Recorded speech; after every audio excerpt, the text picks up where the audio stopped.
रूस के energy sector पर यूक्रेन ने एक बार फिर से बड़ा हमला कर दिया है। 5 शहरों में कामिकाजी ड्रोन से तबाही मचाई गई है। बेलगरोद में ऑयल रिफाइनरी में आग लग गई है।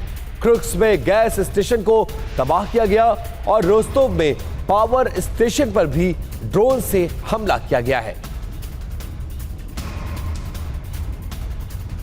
तो एक बड़ा हमला, क्रुक्स में गैस स्टेशन को इस बार निशाना बनाया गया है। एक बार फिर से रशिया की तरफ से यूक्रेन को निशाना बनाया गया है। रोस्तोव में पावर स्टेशन पर ड्रोन से अटैक किया गया है। यह अब तक के युद्ध में रूस के एनर्जी सेक्टर पर यह बहुत बड़ा हमला है। दोनों तरफ से हमले और जवाबी कार्रवाई की जा रही है, जिसमें एक बार फिर से यूक्रेन ने इस बार रशिया पर हमला बोला है। और 8 जुलाई को यूक्रेन की राजधानी कीव समेत 4 शहरों पर भीषण हमला किया गया है। रूसी डिफेंस के बम वर्षकों ने ताबड़तोड़ अंदाज में क्रूज मिसाइलें दागी। यकीन मानिए, पुतिन के बारूदी ताप से पूरे का पूरा यूक्रेन दहल उठा। लेकिन सबसे ज्यादा तबाही कीव के ओख मादित्य चिल्ड्रन हॉस्पिटल में हुई, जो कि मिसाइलों की चपेट में आने से पूरी तरह से ध्वस्त हो गया। लेकिन अब इसी हमले को लेकर तमाम तरह के दावे किए जा रहे हैं।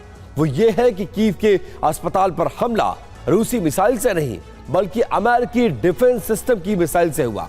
आखिर क्या है इस दावे की हकीकत? देखिए रक्त रंजित 8 जुलाई पर एक्सप्लोजिव रिपोर्ट।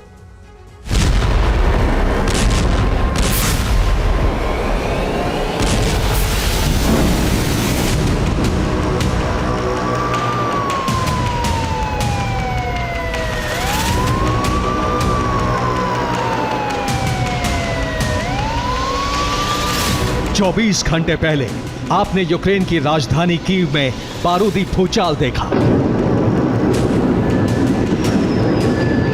Это 4-я нахуй, 5-я, блядь!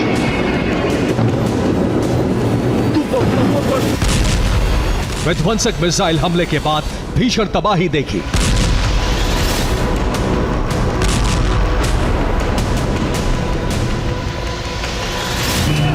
चीख पुकार करते बेकसूर लोगों को देखा।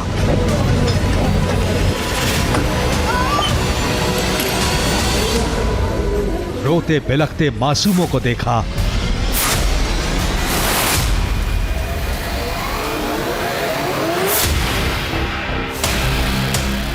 जमींदोज हो चुके अस्पताल को देखा।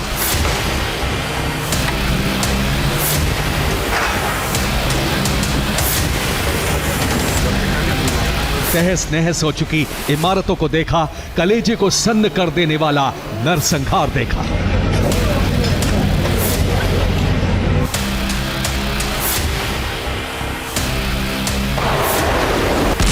पूरी दुनिया इसको जानती है कि 8 जुलाई को रूस ने यूक्रेन की राजधानी कीव पर मिसाइल हमला किया। बीते 2.5 साल में पहली बार इतने विनाशक अंदाज में कीव के कोने कोने को दहलाया।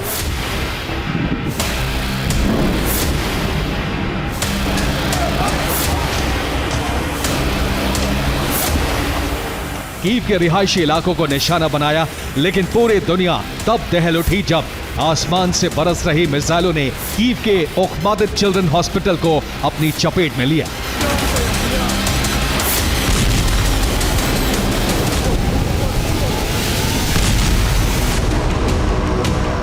वैसे तो यूक्रेन पर हुए इस हमले को रूस का इंतकाम माना जा रहा है, मगर कीव के ओखमादित चिल्ड्रन हॉस्पिटल पर अटैक और उसके बाद हुए नरसंहार को लेकर एक एक्सप्लोसिव खुलासा हुआ है। बाकायदा वीडियो के जरिए यह दावा किया जा रहा है कि कीव के ओखमादित चिल्ड्रन हॉस्पिटल को रूसी मिसाइलों ने नहीं, बल्कि अमेरिका के डिफेंस सिस्टम ने उड़ाया। ज़ेलेंस्की ब्रिगेड की एक चूक से दिन दहाड़े कीव का ओखमादित चिल्ड्रन हॉस्पिटल तबाह हो गया।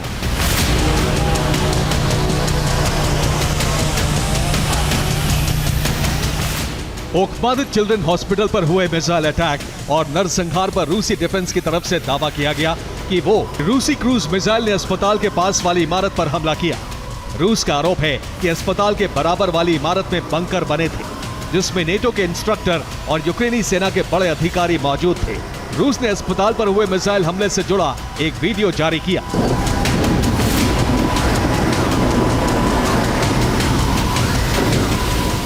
तैंतीस सेकंड के इस वीडियो को गौर से देखिए, जिसे रूसी डिफेंस की तरफ से जारी किया गया है। इस वीडियो में कीव पर ताबड़तोड़ मिसाइलें बरस रही हैं। रूसी डिफेंस का दावा है कि कीव पर हमले के लिए रूसी सेना ने KH-101 क्रूज मिसाइल का इस्तेमाल किया और इसी मिसाइल के जरिए कीव के ओखमादित चिल्ड्रन हॉस्पिटल के पास मौजूद इमारत को निशाना बनाया गया। वीडियो में रूसी डिफेंस ने बाकायदा मिसाइल को हाईलाइट करते हुए दिखाया, वो ये कि रूस की KH-101 मिसाइल जो कि किसी लड़ाकू विमान या फिर बॉम्बर के जरिए दागी जाती है, उसमें विंग्स होते हैं। रूसी डिफेंस के दावे की पड़ताल करने के लिए हमने KH-101 मिसाइल की तस्वीर निकाली। यकीनन रूस की KH-101 क्रूज मिसाइल में विंग्स थे और वो हमले वाली मिसाइल से मिलती जुलती भी दिखाई दे रही थी।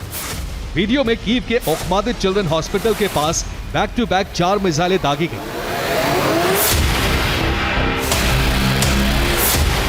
चारों मिसाइल KH-101 मिसाइलें थी, यानी उनमें विंग्स दिखाई दे रहे थे।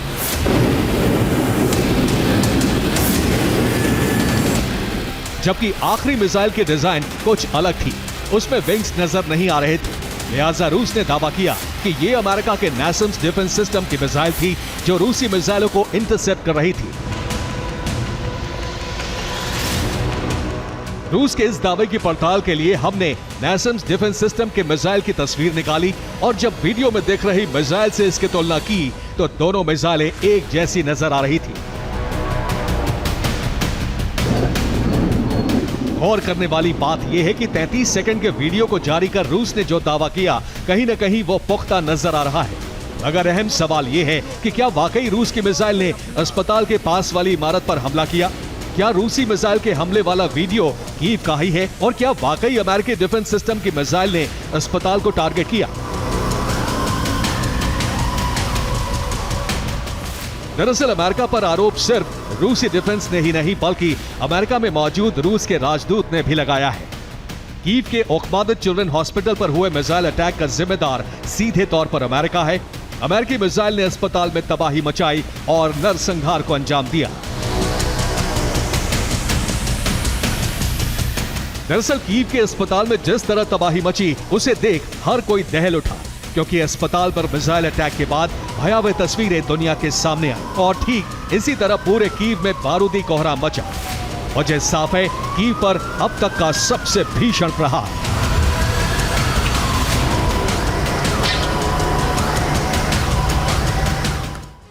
करीब 28 महीनों से रूस और यूक्रेन के बीच ये जंग जारी है, मगर पहली बार इतने विध्वंसक अंदाज में कीव पर हमला किया गया। भीषण नरसंहार हुआ क्योंकि 8 जुलाई को रूसी डिफेंस ने यूक्रेन की राजधानी कीव पर 13 से ज्यादा मिसाइलों से हमला किया। रूसी डिफेंस के लिए इस मिसाइल प्रहार से राजधानी कीव के 10 से ज्यादा इलाके बारूदी भूचाल से थर्रा उठे। और आप समझिए कि जानते हैं कि आखिरकार राजधानी कीव पर रूस के मिसाइल जलजले में करीब 37 लोगों की मौत हो गई, जबकि यूक्रेनी मीडिया रिपोर्ट्स पर जो दावा किया जा रहा है उसके मुताबिक कीव अटैक में करीब 170 से ज्यादा लोग गंभीर रूप से घायल हुए। इतना ही नहीं, रूस की मिसाइलें कीव के रिहायशी इलाकों में भी गिरी, जिसके चलते कीव में 100 से ज्यादा इमारतों को भारी नुकसान पहुंचा है।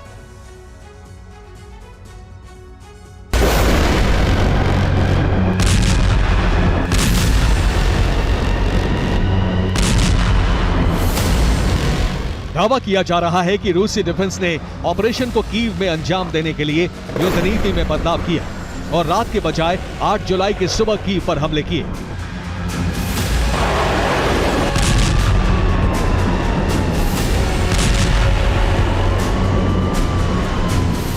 इतना ही नहीं, रूस के 4 Tu-22 बॉम्बर कीव के एयर स्पेस में कम ऊंचाई पर उड़े। कुछ देर तक रूसी बम वर्षकों ने चकमा देने के लिए मिसाइल नहीं दागी और फिर कम ऊंचाई से ही Tu-22 बॉम्बर ने क्रूज मिसाइलें फायर की। लो एल्टीट्यूड होने के चलते यूक्रेनी डिफेंस मिसाइल इंटरसेप्ट नहीं कर पाए।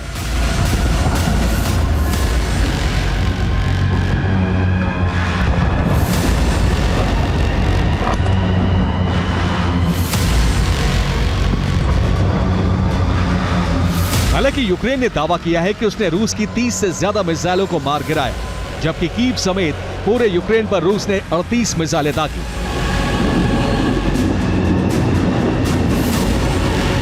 हैरान करने वाली बात यह है कि जब यूक्रेन ने 80% मिसाइलें ध्वस्त कर दी, तो फिर कीव समेत तमाम इलाकों में इतनी तबाही कैसे मची? कैसे दर्जनों लोग मारे गए? कैसे सैकड़ों लोग घायल हुए?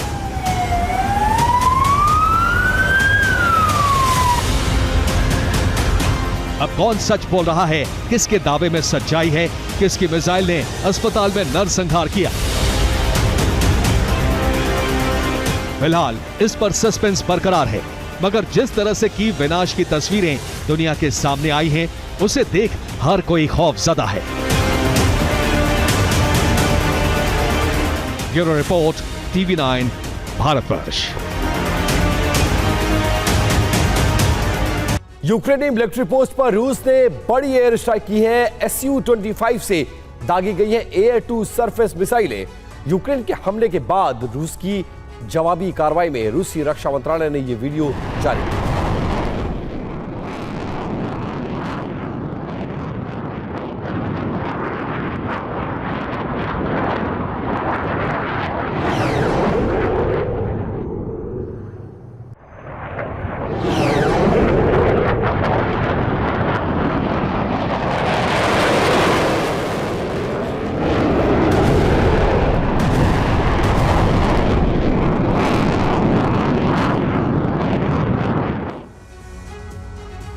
रशिया ने जो तबाही मचाई उससे यूक्रेन दहल उठा, लेकिन कुछ घंटे बाद ही यूक्रेन ने बदला लेने के लिए कामिकाजी ड्रोन दागे, जिससे रूस के तकरीबन 10 शहरों में तबाही आ गई।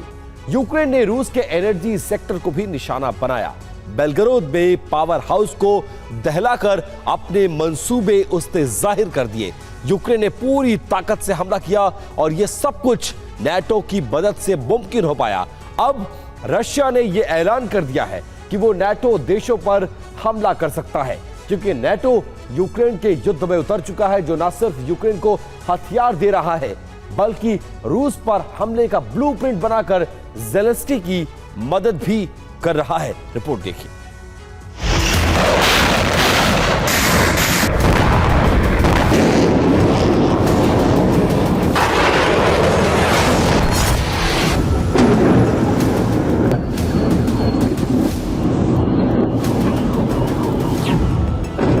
रूस में तबाही का ऐसा जलजला आया कि रूस के बॉर्डर वाले इलाकों में चीख पुकार मच गई। Пятая, блядь! Тупо в Артема! Ебать! कुछ सेकंड में कई इलाके तबाही की चपेट में आ गए। कहीं आग लग गई, कहीं इमारत जमींदोज हो गई।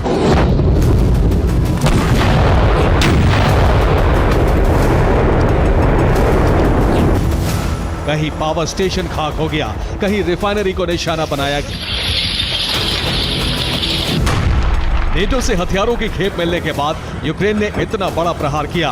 हालांकि ये प्रहार रूस के इस साल के सबसे बड़े हमले का जवाब था कि अब यूक्रेन युद्ध में लौट चुका है।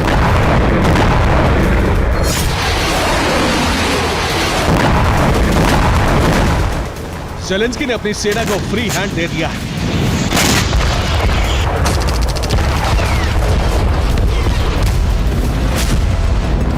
और काउंटर ऑफेंसिव 2.0 की तरह एक नया ब्लूप्रिंट तैयार किया है, जिसका इकलौता मंसूबा सिर्फ तबाही।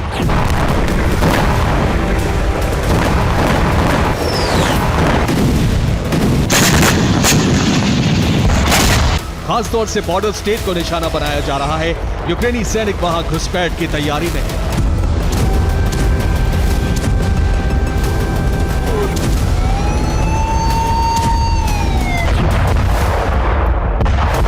बीती रात यूक्रेन ने रोस्टोव को निशाने पर लिया। वहां कामिकाज़ी ड्रोन की पलटन टूट पड़ी और एक पावर स्टेशन को तबाह कर दिया। हमला आधी रात के वक्त हुआ। ये एक टारगेटेड हमला था। पावर स्टेशन खाक होने से कई इलाकों में अंधेरा छा गया। ये रूस के मुर्मांस्क का वीडियो है, जहां एक वेयरहाउस पर यूक्रेन ने हमला किया, जिससे 1 किलोमीटर का इलाका दहल गया। लगातार कई विस्फोट हुए। किरोस्क इलाके के वेयरहाउस पर आत्मघाती ड्रोन से हमला हुआ, जिससे वेयरहाउस में आग लग गई। बताया जा रहा है कि वेयरहाउस में ज्वलनशील केमिकल रखा था, जिसके कंटेनर जलने लगे थे। कीव का प्रतिशोध लेने के लिए यूक्रेन ने बेलगोरोद पर भी हमला किया, जहां एक पावर स्टेशन पर कई ड्रोन दागे, जिससे पूरा स्टेशन जलने लगा। ये शेपकिनो की घटना है। इसके अलावा यूक्रेन ने बदला लेने के लिए बेलगोरोद बॉर्डर पर रूसी सैनिकों की एक टुकड़ी पर कई ड्रोन हमले किए, जिससे रूसी सैनिकों को पीछे हटना पड़ा।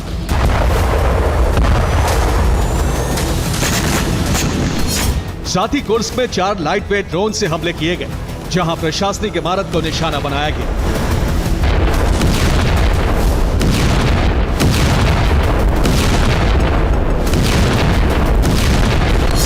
रूस ने दावा किया है कि इन हमलों के पीछे नेटो देशों का हाथ है, क्योंकि सारे अटैक टारगेटेड थे।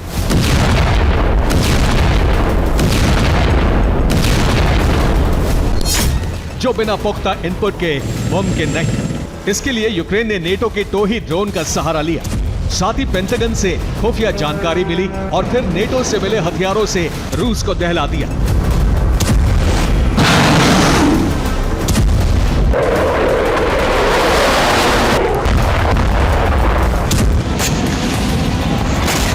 हालांकि रूस ने कई ड्रोन अटैक नाकाम कर दिए, नहीं तो तबाही का दायरा कहीं ज्यादा बढ़ जाता।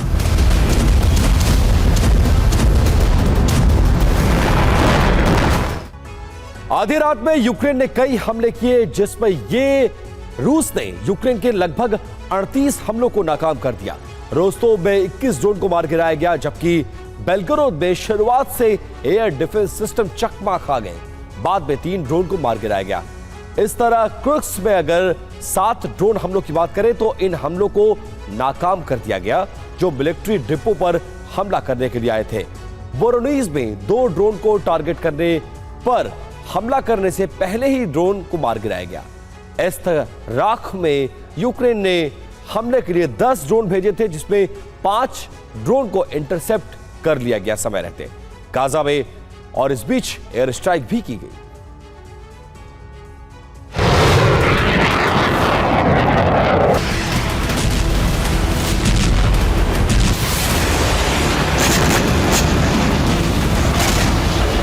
यूक्रेन ने ड्रोन के अलावा मिसाइल से भी हमला किया, जिसमें सरगीवका में एक मिलिट्री डिपो पूरी तरह नष्ट हो गया।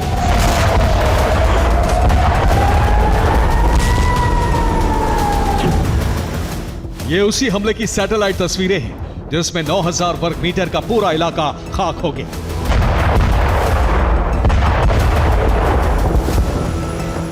इस हमले में सरफेस टू सरफेस मिसाइल का इस्तेमाल किया गया। एक तस्वीर हमले से पहले 5 जुलाई की है और दूसरी तस्वीर हमले के बाद 7 जुलाई की है।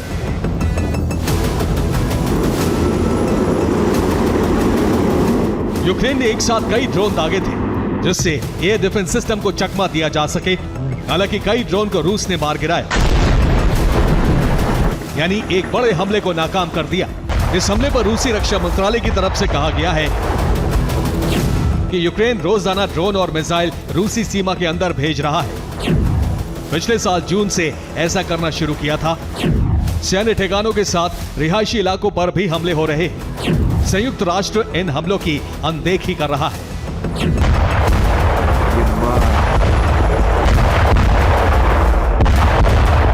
रूस इन हमलों की वजह से बैकफुट पर है। खासतौर से क्रीमिया को लेकर काफी चिंतित है, क्योंकि क्रीमिया तबाही का ब्लूप्रिंट यूक्रेन ने बना लिया है, जिसमें नेटो उसकी मदद कर रहा है। एक दिन पहले भी क्रीमिया के एयरफील्ड में मौजूद फ्लाइट सेंटर पर हमला किया गया। इस हमले में पास से जा रही गैस पाइपलाइन को भी नुकसान पहुंचा है। रूसी रक्षा मंत्रालय के मुताबिक गैस पाइपलाइन को ठीक करने में 7 से 8 दिन लग सकते हैं।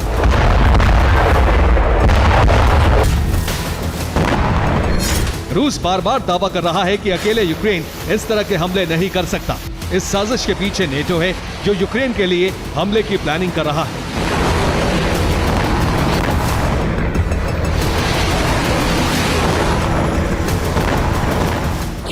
इस बीच जर्मनी ने सैन्य मदद का ऐलान कर दिया है। यूक्रेन को एयर डिफेंस सिस्टम पैट्रियट की बड़ी खेप जर्मनी देने जा रहा है, साथ ही मिसाइल के जरूरी पार्ट्स भी। इसके अलावा अर्जेंटीना भी यूक्रेन की मदद कर रहा है। हालांकि रूस पूरी ताकत से हमले कर रहा है। रात में यूक्रेन के हमले पर पलटवार किया, जिसमें यूक्रेन की 3 हाइमर्स को पूरी तरह कबाड़ बना दिया। यह हमला हेर्सोन में किया गया। रूस की तरफ से कह दिया गया है, यूक्रेन के मंसूबों को पूरी तरह रौंदना ही अंतिम लक्ष्य है।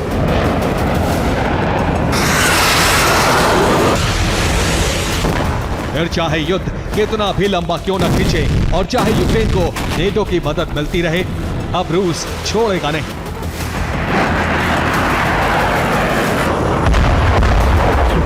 Bureau report, TV9 Bharat. और अगली बड़ी खबर का रुख कर लेते हैं। गाजा में आईडीएफ की विध्वंसक एयर स्ट्राइक देखने को मिली है। हमास के अंडरग्राउंड ठिकानों को इस बार निशाना बनाया गया है। रिहायशी इलाकों के बीच विस्फोटक धमाके सुने गए हैं। आईडीएफ हमले में हमास का हथियार डिपो तबाह हो गया। तस्वीरें आईडीएफ के विध्वंसक हमले की।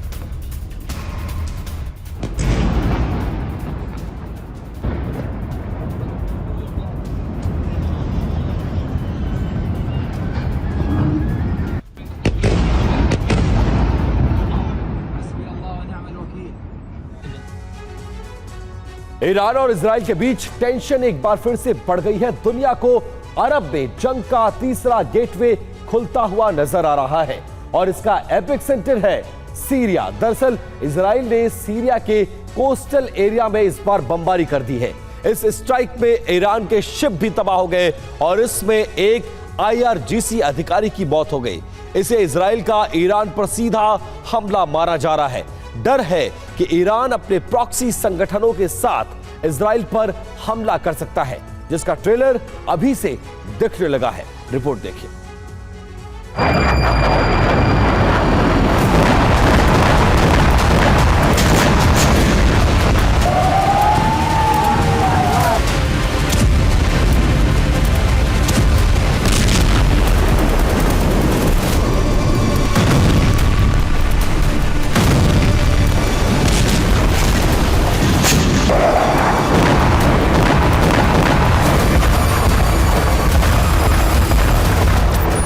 जुलाई की रात इजराइल की एयरबेस पर अचानक हलचल बढ़ गई। मिसाइलों से लैस कुछ फाइटर जेट्स ने टेक ऑफ किया।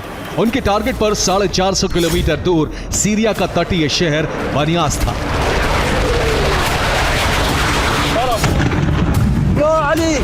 टेक ऑफ के कुछ देर बाद ही शहर में धमाकों की आवाज सुनाई देने लगी। इजरायली फाइटर जेट्स ने यहां मौजूद ईरानी रेजिस्टेंस फोर्सेस के ठिकानों को तबाह करना शुरू कर दिया।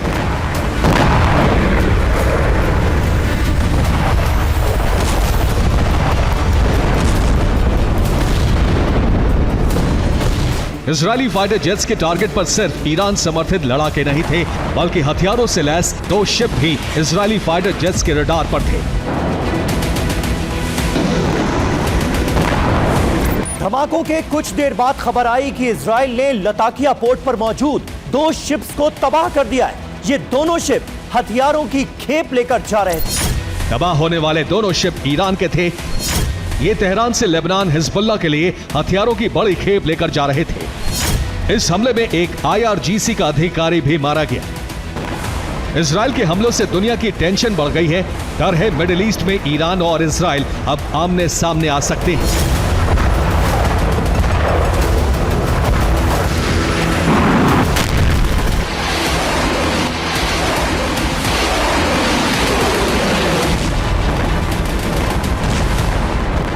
उन्नीस मई के बाद ईरान पर इजराइल का यह पहला सीधा हमला है। आशंका है कि ईरान किसी भी वक्त इजराइल के खिलाफ बड़ा मोर्चा खोल सकता है।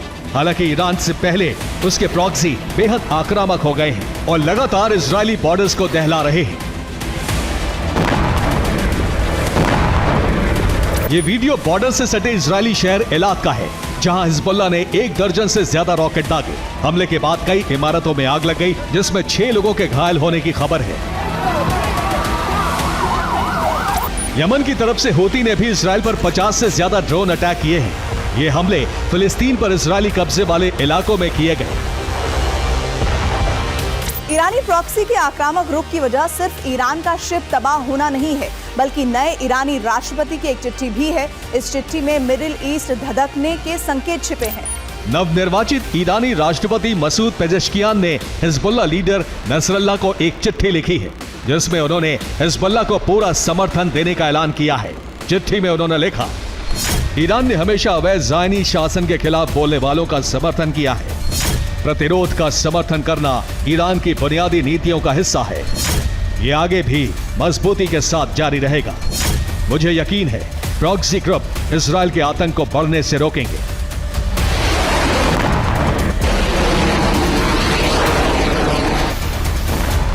माना जा रहा है कि ईरान मिडिल ईस्ट में बड़े युद्ध की तैयारी में है, जिससे पहले वो अपने प्रॉक्सी संगठनों को भारी संख्या में हथियार सप्लाई कर रहा है।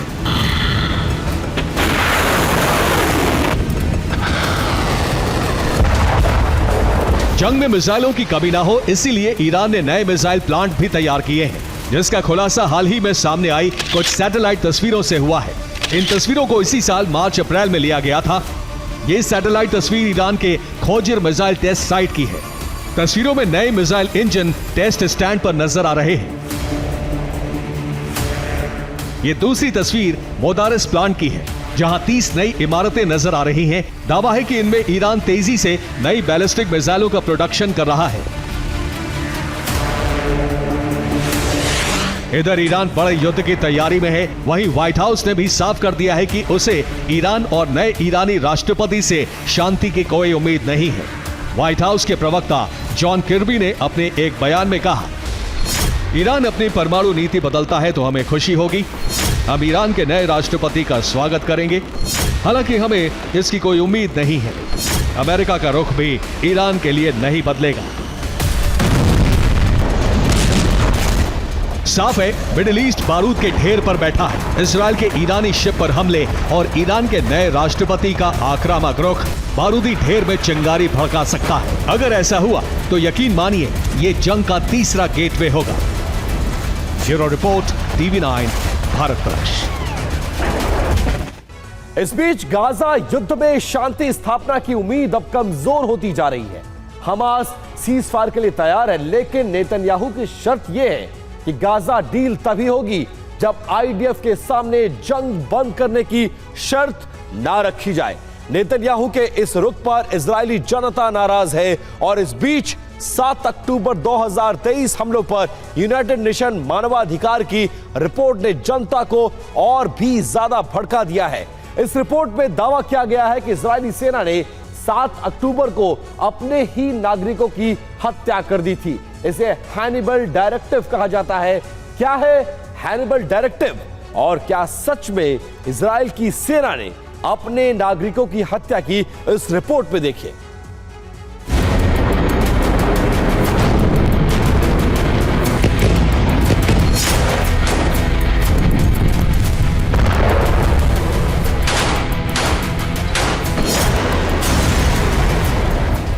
बीती रात भी इजरायली सेना ने गाजा के शिजैया कैंप पर हमले किए।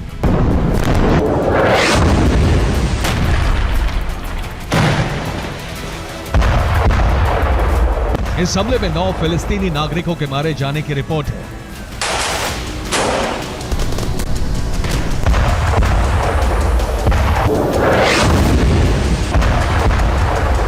इसके पलटवार में गाजा की अल कुद्स ब्रिगेड ने भी इजरायली सेना पर हमले किए।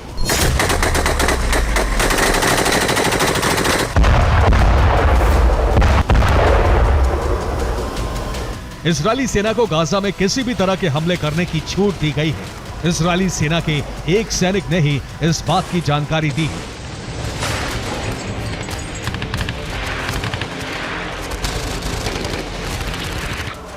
इजरायली सैनिक के मुताबिक पॉलिसी के तहत सैनिक अपनी मर्जी से फायरिंग शुरू कर सकते हैं। जरूरत पड़ने पर गाजा के मकानों में आग लगा सकते हैं। अगर महिला या बच्चों से भी खतरा महसूस हो तो उनको गोली मारने की छूट है। इस पॉलिसी को I am board so I shoot, यानी मैं बोर हो रहा हूं तो गोली बारी कर दी, नाम दिया गया है।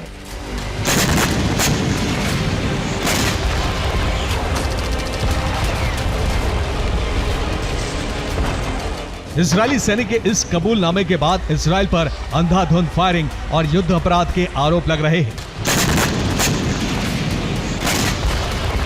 इजराइल में लोग लगातार सीज फायर और बंधकों की वापसी के लिए प्रदर्शन कर रहे हैं।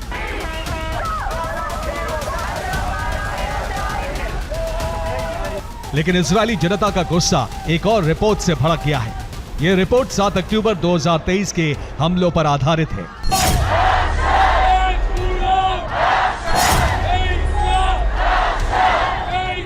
इसी दिन हमास ने इजराइल की सुरक्षा दीवार को तोड़कर इजरायली शहरों पर हमले किए थे और इजरायली लोगों की हत्या की थी।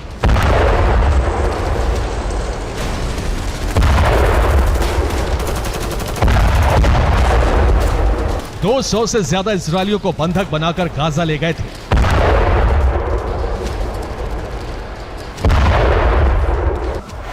इन हमलों पर संयुक्त राष्ट्र की स्वतंत्र मानवाधिकार संस्था ने एक रिपोर्ट जारी की है। रिपोर्ट में लिखा है कि 7 अक्टूबर को इजरायली फोर्सेस के सामने नागरिकों को सुरक्षित रखने की चुनौती थी, लेकिन इजरायली फोर्सेस ने अपने ही नागरिकों को गोली मार दी। रिपोर्ट के मुताबिक आईडीएफ ने अपने 14 नागरिकों को गोली मारी। इसे हैनिबल डायरेक्टिव कहा जाता है। अल्लाहु अकबर। उस दिन इजरायली नागरिकों को हमास के लड़ाके बंधक बनाकर गाजा ले जा रहे थे और इजरायली फोर्स हर बंधक को बचाने में नाकाम थी।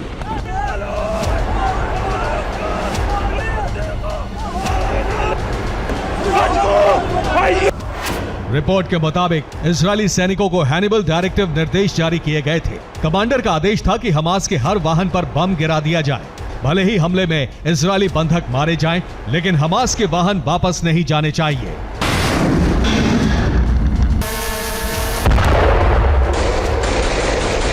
इजरायली सेना नहीं चाहती थी कि उसके नागरिक हमास की गिरफ्त में जाएं, उन पर अत्याचार हो या फिर हमास उनके जरिए इजराइल पर दबाव बनाए। इसीलिए हैनिबल डायरेक्टिव लागू किया गया। सैनिकों को दुश्मन के गिरफ्त में जाने से रोकने के लिए हैनिबल डायरेक्टिव का इस्तेमाल किया जाता है। इसे हैनिबल प्रोटोकॉल भी कहा जाता है। जब सेना को लगता है कि सैनिक को अगवा होने से बचाना मुश्किल है तो उसे गोली मार दी जाती है या फिर दुश्मन सहित सैनिक को भी बमबारी में मार दिया जाता है। हैनिबल डायरेक्टिव का नियम आईडीएफ में 1986 में लागू किया गया था। इजराइल ने एक सैनिक के बदले 150 तक फिलिस्तीनी कैदी रिहा किए हैं और इसीलिए हैनिबल प्रोटोकॉल लागू किया गया।